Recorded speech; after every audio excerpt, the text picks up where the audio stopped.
Hello बच्चों, कैसे हैं आप लोग। आशा करता हूं कि कल जो पढ़ाया गया था उसको आपने अच्छे से रिवाइज किया होगा। ठीक है। आज का सुविचार है, पढ़िए ज़्यादा सोचिए कम। ठीक है। पढ़िए ज़्यादा सोचिए कम। ठीक है। चलिए, तो कल मैंने होमवर्क दिया था कि number of atom per unit cell. आपको क्या निकालना था? Number of atoms per unit cell. जो different type of unit cell मैंने बताए थे कल, वह कौन कौन से थे एक बार रिकॉल करिए। Simple cubic unit cell, face centred cubic unit cell, body centred cubic unit cell, body centred cubic unit cell, face centred cubic unit cell, end centred cubic unit cell. ठीक है। अब इन सारे यूनिट सेल में per unit cell कितना number of atom रहता है, आज हमको यह निकालना है। ठीक है ना।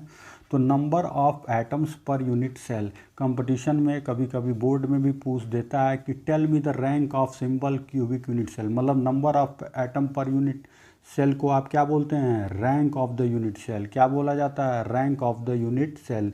ये भी इसका एक नाम है। ठीक है बच्चों। अब देखिए, तो पहले बेसिक से इसको निकालने के पहले हम लोग थोड़ा बेसिक चीज़ें जान लेते हैं। एटम, हमको क्या निकालना है? पर यूनिट सेल एटम कितने हैं। एटम होता कैसा है? एटम होता है स्फेरिकल। तो देखिए यहाँ पे एटम, एक एटम स्फेरिकल है। ठीक है। यहाँ पे आपको दिख रहा होगा कि एटम क्या होता है? स्फेरिकल होता है। ठीक है ना। स्फेरिकल एटम को आप स्मॉलेस्ट 8 सिमेट्रिकल पार्ट में काट सकते हैं। तो देखिए 1/8 पार्ट इसका क्या है? ये दिख रहा है आपको। ये क्या है? 1/8 पार्ट ऑफ एटम है। ठीक है। तो सिंपल क्यूबिक यूनिट सेल में हमने पढ़ा था कि कॉर्नर पर एटम होते हैं, कॉर्नर पे एटम होते हैं। तो कॉर्नर पे जो एटम होते हैं वो कैसे दिखेंगे आपको? यहाँ देखिए नीचे वाले फिगर में, इस फिगर पे ध्यान दीजिए। कॉर्नर पे जो एटम हैं ये कैसे हैं? ध्यान दीजिए। तो कॉर्नर पे एटम ऐसे लगेंगे। ठीक है। तो मतलब कि सिंपल क्यूबिक यूनिट सेल में कॉर्नर पे जो एटम होते हैं वह वहाँ पर कॉर्नर पे केवल और केवल 1/8 पार्ट ऑफ एटम होता है। क्लियर हो गया। कमरे की दीवार अपने देखिए, कमरे में कोना देखिए, कमरा क्यूबाइड है। ठीक है। क्यूबाइड या क्यूब शेप का जो भी है, वहाँ पे कोने में देखिए, कोने में आप इस टुकड़े को आप 1/8 पार्ट को ही फिट कर पाएंगे। समझ में आया? 1/8 पार्ट को ही फिट कर पाएंगे। अगर यह कोई स्पेयर का पार्ट है तो इसका 1/8 पार्ट ही आपके कमरे के कॉर्नर में फिट हो पाएगा। अब आपको बात समझ में आ जानी चाहिए कि सिंपल क्यूबिक यूनिट सेल में जो कॉर्नर पे एटम होते हैं वह कैसे होते हैं? वह 1/8 पार्ट ऑफ ही एटम होते हैं। ठीक है। इसके पहले कुछ तो कॉर्नर की कॉन्सेप्ट तो हमें क्लियर हो गया, और कुछ बेसिक चीज़ें हैं जो कि आगे हम बताते हैं आपको। तो सिंपल क्यूबिक यूनिट सेल हमको निकालना क्या है? Simple cubic unit cell solid होता है। सॉलिड मतलब एटम पास पास होंगे। एटम पास पास होंगे मतलब रियल में एटम कैसे दिखेंगे? ऐसे दिखेंगे। दिख रहा है ना? जैसे ये जो दिख रहा है ये क्या? रियल में एटम आपको ऐसे दिखेंगे, अगल बगल एकदम क्लोज, विदाउट डिस्टेंस, इनके बीच में कोई दूरी नहीं रहेगी। ठीक है ना। पर आप जब इसको फिगर में बनाते हैं एनालिटिकल स्टडी करने के लिए तो कैसे बनाते हैं? ऐसे बनाते हैं। ठीक है। इसको क्या करते हैं? एटम को थोड़ा दूर दूर करके इसको एक लाइन से जोड़ते हैं। क्यों जोड़ते हैं? ताकि आप आसानी से इसका कैरेक्टरिस्टिक निकाल लीजिए, इसको एनालाइज कर लीजिए। ठीक है, बात समझ में? तो देखिए एटम एक क्यूब में कोने कोने में लगे हुए हैं, कॉर्नर्स पे लगे हुए हैं। ठीक है ना। अब ये एटम का कितना पार्ट है? सामने वाले फिगर में देखिए 1/8 पार्ट ही एटम का है, 1/8 पार्ट ही एटम का है। ठीक है। सामने वाले फिगर में देखिए 1/8 पार्ट ही एटम का है। तो ऐसे आपको अगर निकालना है number of atom per unit cell in simple cubic unit cell, number of atoms per unit cell in किसमें? Simple cubic unit cell, simple cubic unit cell. तो अगर आपको निकालना है number of atom per unit cell in simple cubic unit cell, तो इसको एक और शब्द बोला जाता है, rank of simple cubic unit cell. इसका दूसरा नाम क्या है, rank of simple cubic unit cell. और इसको डिनोट कैसे करते हैं, जेड से। डिनोट कैसे करते हैं, जेड से। ठीक है, तो देखिए यहाँ पे atom present at the corner, atom present at the corner of simple cubic unit cell. कितने एटम प्रेजेंट है, 1/8 पार्ट ऑफ एटम प्रेजेंट है। ठीक है, तो यहाँ पे क्या था कि atom present at the each corner of simple cubic unit cell कितना है, 1/8 पार्ट ऑफ एटम। तो atom present at 8 corner.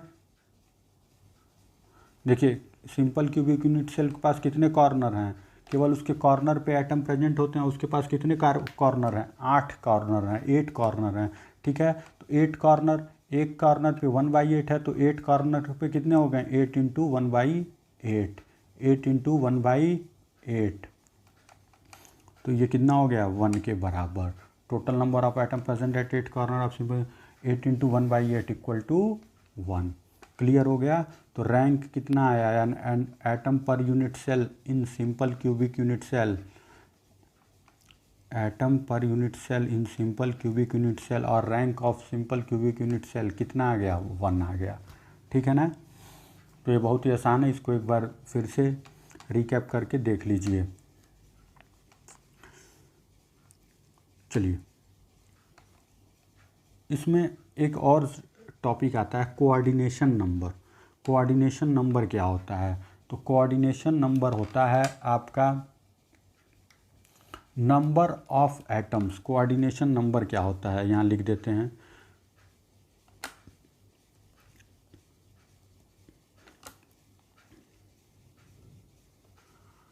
Number of atoms, number of atoms surrounding a particular atom.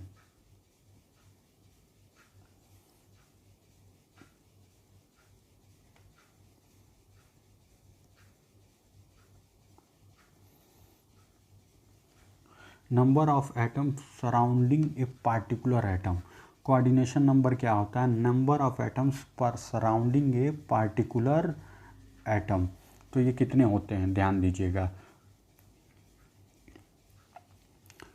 एक एटम को किसी भी एक एटम को सिंपल क्यूबिक यूनिट सेल में कितने और एटम उसके नियरेस्ट हैं, इसको दूसरे शब्दों में कहते हैं nearest neighbour, number of nearest neighbour of atom, number of nearest neighbour of atom. ठीक है, तो आइए एक बार फिर से सिंपल क्यूबिक यूनिट सेल पे जाते हैं। देखिए सिंपल क्यूबिक यूनिट सेल ये है, एक एटम से कितने यूनिट सेल, एक एटम से कितने एटम और उसके नियरेस्ट में सटे हुए हैं या उसके नियरेस्ट हैं। तो देखिए सिंपल क्यूबिक यूनिट सेल का रियल फिगर तो ये है, ठीक है, पर क्या एटम केवल 2 लेयर में रहेंगे, ऐसा ज़रूरी नहीं है। एटम पैरेलली भी कई लेयर में रहेंगे और ऊपर से नीचे भी कई लेयर में रहेंगे। ठीक है ना, एटम उस प्लेन में भी कई लेयर में रहेंगे और अप डाउन में भी बहुत लेयर में रहेंगे। ठीक है, तो देखिए यहाँ पे एक फिगर आप देख रहे हैं। ठीक है, अब एटम जो है, रेड नंबर के एटम का हमको कोऑर्डिनेशन नंबर फाउंड करना है।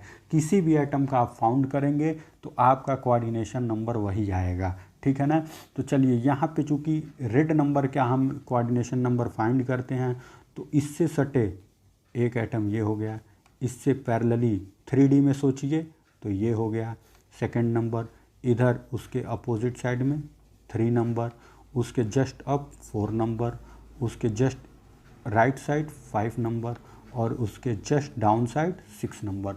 तो coordination number of simple cubic unit cell क्या आ गया, coordination number of simple cubic unit cell क्या आ गया, 6 आ गया। Coordination number of simple cubic unit cell आपका 6 आया है। ठीक है, तो फिगर से एक बार फिर से देख लीजिए, आपको समझ में आ जाएगा। थोड़ा 3D में इसको सोचने की आदत डालिए, जब 3D में सोचेंगे ना तो आपका पूरा कॉन्सेप्ट क्लियर हो जाएगा, क्वेश्चन लगाना और आसान हो जाएगा। ठीक है, अब आते हैं body centred cubic unit cell पे। तो फिगर में देखिए रियल में कैसा होगा body centred cubic unit cell, भाई सॉलिड है, एटम क्लोजली पैक्ड होंगे तो ऐसा होगा। तो रियल फिगर इसका क्या है, ऐसे है। बॉडी सेंटर्ड क्या होता है, जिसमें एटम कॉर्नर्स के अलावा, जिसमें एटम्स कॉर्नर्स के अलावा सेंटर में भी हो, जिसमें atom besides corner it should be also present at the centre. तो देखिए आप इसको अब एनालिटिकल स्टडी के लिए केमिस्ट्री में जब पढ़ेंगे तो इसका ये फिगर पढ़ेंगे, ठीक है, मतलब एटम को दूर दूर रख के उसको एक लाइन से जोड़ेंगे, ठीक है। अब देखिए एक्चुअल में आपका फिगर जब उसका 3D का आप देखेंगे तो ये आपका फिगर बना। तो आपको फिर number of atoms per unit cell निकालना है, इसका number of atoms per unit cell, ठीक है। तो number of atoms per unit cell इसका निकालना है, तो कैसे निकलेगा, तो आप देख रहे हैं कॉर्नर्स पे 1/8 पार्ट ऑफ एटम है, तो number of atom at the corner, number of atom at 8 corners, तो 8 कॉर्नर्स पे आपका नंबर ऑफ एटम कितना आ गया, 1/8 × 8 1 हो गया, ठीक है। नंबर ऑफ एटम, अब इसके अलावा कॉर्नर के अलावा बॉडी सेंटर्ड में कहाँ होता है, सेंटर भी होता है, और सेंटर में पूरा का पूरा कितना होता है, एक एटम पूरा खड़ा रहता है, उसमें कुछ कटा पिटा नहीं होता है, क्या होता है, एक एटम फुल्ली सेंटर में रहता है, ठीक है। तो number of atom at the centre कितना हो गया, 1 हो गया, ठीक है। तो टोटल नंबर ऑफ एटम कितना हो गया पर यूनिट सेल, एटम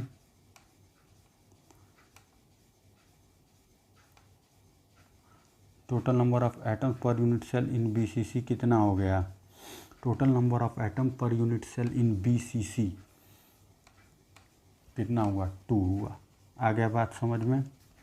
अच्छा एक चीज़ और इस पे देखिए, कोऑर्डिनेशन नंबर इसका कितना आया, coordination number of BCC structure है, ठीक है। तो ध्यान से देखिए यहाँ पे आप क्लियरली देख सकते हैं, क्या ये अंदर देखिए कोऑर्डिनेशन नंबर, चाहे कॉर्नर का एटम हो, चाहे बीच वाला एटम हो, चाहे साइड का एटम हो, सब स्ट्रक्चर के लिए कोऑर्डिनेशन नंबर सेम आएगा। क्यों सेम आएगा, क्योंकि आप सॉलिड में इनफाइनाइट नंबर ऑफ एटम्स हैं, ठीक है, सॉलिड में इनफाइनाइट नंबर ऑफ एटम है, तो कौन सा एटम कॉर्नर का है, कौन सा एटम साइड का है, ये आप नहीं निकाल सकते हैं, ठीक है ना। जो भी एटम आप लेंगे उसके किनारे किनारे एटम्स लगे होंगे, ठीक है ना। तो इसलिए सॉलिड में आप चाहे कॉर्नर का एटम लीजिए, चाहे सेंटर का एटम लीजिए, चाहे कोई भी एटम लीजिए, आपके जैसा जिस टाइप का यूनिट सेल है उसके अनुसार उसका कोऑर्डिनेशन नंबर आएगा।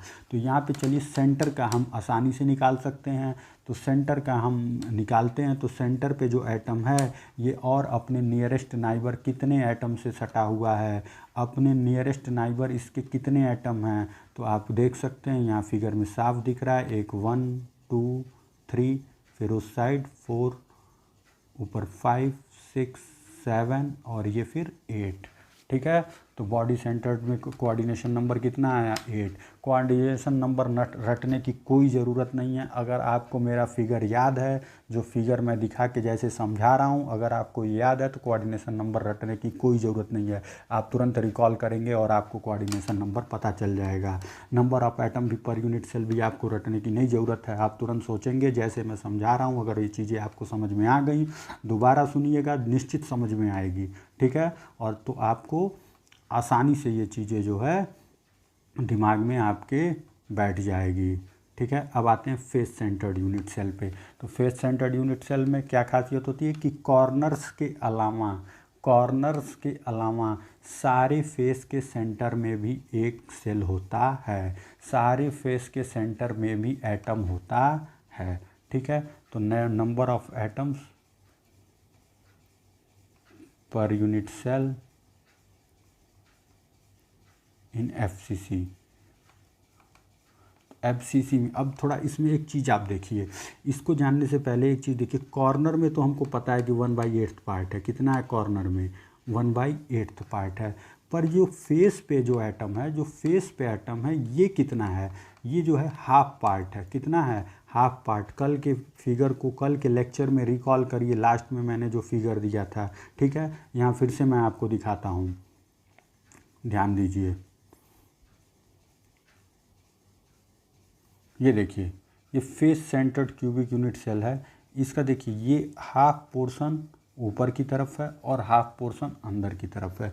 ये देखिए, हाफ पोर्शन बाहर है और इस क्यूब के अंदर कितना पोर्शन है, केवल हाफ है, ठीक है ना। तो आपको समझ में आना चाहिए, जो भी एटम फेस पे लगे होंगे वह कितने होंगे, हाफ होंगे, ठीक है। एक बार क्लियर ऐसे देखिए,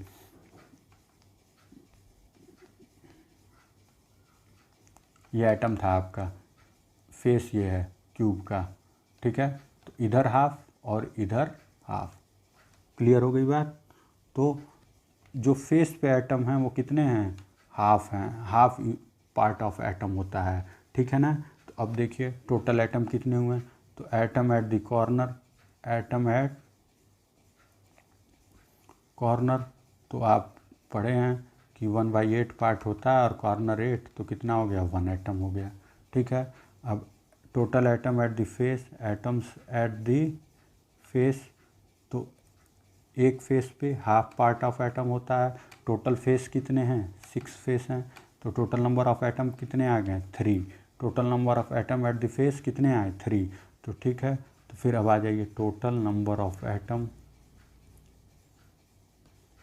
पर यूनिट सेल, पूरे सेल में कितने आ गए, total number of atom per unit cell कितने हो गए, 3 + 1 4, 3 + 1 4 आ गए, ठीक है। तो एफसीसी में टोटल नंबर ऑफ एटम कितने हो गए, 4 हो गए, मतलब एफसीसी का रैंक क्या हो गया, 4 हो गया, 4। क्लियर हो गई बात। अब आ जाइए, एफसीसी का जो कोऑर्डिनेशन नंबर है, इसको समझना बहुत ज़रूरी है, कोऑर्डिनेशन नंबर एफसीसी का।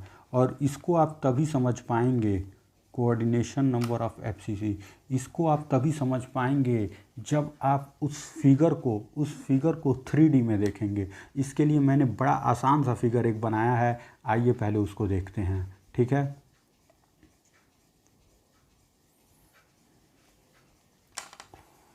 ध्यान दीजिए, ये आपका एफसीसी स्ट्रक्चर है। देखिए, पहले नीचे वाले ब्लॉक को देखिए, ब्लॉक नंबर ए, ठीक है, क्यूब नंबर ए है, ये क्यूब नंबर बी है, ठीक है। अब देखिए, क्यूब नंबर ए में ये रेड कलर के जितने भी हैं, रेड कलर के जो भी सर्किल हैं, ये कहाँ पर हैं, फेस पर हैं। रेड कलर के जो भी सर्किल हैं, ये कहाँ पर हैं, फेस पर हैं, क्यूब के फेस पे। तो चलिए इस सर्किल का हम निकालते हैं, इस सर्किल का हम निकालते हैं कोऑर्डिनेशन नंबर। अपर फेस में जो सर्किल है, इसका हम कोऑर्डिनेशन नंबर निकालते हैं, इसका, ठीक है। तो इसका कोऑर्डिनेशन नंबर निकालने के लिए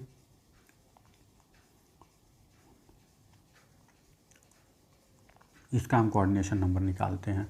तो इसका कोऑर्डिनेशन नंबर निकालने के लिए कितने एटम से सटा होगा, थोड़ा फिगर को देखिए और इस पूरे फिगर को एक सॉलिड के रूप में देखिए कि एटम्स पास पास हैं, एटम्स पास पास आ जाएं। एक सॉलिड के रूप में देखिए कि एटम सारे पास पास आ जाएं। तो ये एटम किन किन एटम से सटा हुआ रहेगा, ये एटम किन किन एटम के पास रहेगा। तो देखिए, ये आपका ये एटम उस फेस पे है, ध्यान दीजिएगा, ये एटम इसके इस फेस पे था, ठीक है, एटम नंबर 1। ये एटम इसके आपकी साइड वाले फेस पे है, एटम नंबर 2। ये एटम जस्ट 2 के अपोजिट साइड वाले फेस पे है, एटम नंबर 3, ठीक है। और ये जो एटम है, ये राइट साइड वाले फेस पे है, तो एटम नंबर 4, ठीक है। इसके बाद अपने ही प्लेन में फेस के atom number 5, atom number 6, atom number 7, atom number 8, ठीक है। फिर जस्ट ऊपर में साइड के फेस कौन कौन से हैं, ये हैं, जैसे नीचे वाले में तो atom number 9, atom number 10, atom number 11, atom number 12। तो आपका निकल के आ गया कोऑर्डिनेशन नंबर एफसीसी का कितना, 12। कोऑर्डिनेशन नंबर एफसीसी का कितना आया, 12 आ गया। तो अब आपको कोऑर्डिनेशन नंबर रटने की ज़रूरत नहीं है, बस फिगर को रिकॉल करिए और आपको सब याद आ जाएगा। ठीक है, इसके साथ आपको एक बार फिर से कॉन्सेप्ट दिखा देते हैं। कॉन्सेप्ट जो याद रखना है, क्यूब के कॉर्नर पे अगर एटम है तो उसका 1/8 पार्ट ही ऑफ एटम ही रहेगा। क्यूब के कॉर्नर पे अगर कोई एटम है तो वो एटम का 1/8 पार्ट ही रहेगा। ठीक है, क्यूब के सेंटर में एटम है तो वह पूरा का पूरा 1 एटम रहेगा, फुल्ली 1 एटम रहेगा। ठीक है, उसमें कोई इफ बट नहीं रहेगा। ठीक है, क्यूब के फेस पे एटम है तो क्यूब के अंदर केवल हाफ पार्ट होगा। फेस के अंदर क्या होगा, केवल हाफ पार्ट जो है क्यूब के हिस्से में रहेगा, बाकी हाफ पार्ट दूसरे के हिस्से में रहेगा। कब, जब क्यूब के फेस पर एटम रहेगा, जब क्यूब के फेस पे एटम रहेगा। ठीक है ना, क्यूब के एज पर एटम है तो फिगर देखिए, केवल 1/4 पार्ट ऑफ एटम रहेगा। क्यूब के एज पर अगर एटम है तो 1/4 पार्ट ऑफ एटम ही केवल क्यूब के अंदर रहेगा। ये इस कॉन्सेप्ट को आप याद रखिएगा। इस कॉन्सेप्ट के बेसिस पे आप कोई भी क्वेश्चन लगा सकते हैं। आगे जो न्यूमेरिकल आएंगे ये सारे कॉन्सेप्ट आपके दिमाग में होने चाहिए। ठीक है, आज का लेक्चर मैं यहीं बंद करता हूँ। आशा करता हूँ कि आप सब लोग यही अच्छे से समझ रहे होंगे। जो नहीं समझ में आ रहा है, जो भी प्रॉब्लम हो, you are free to call on my phone number. Bye bye.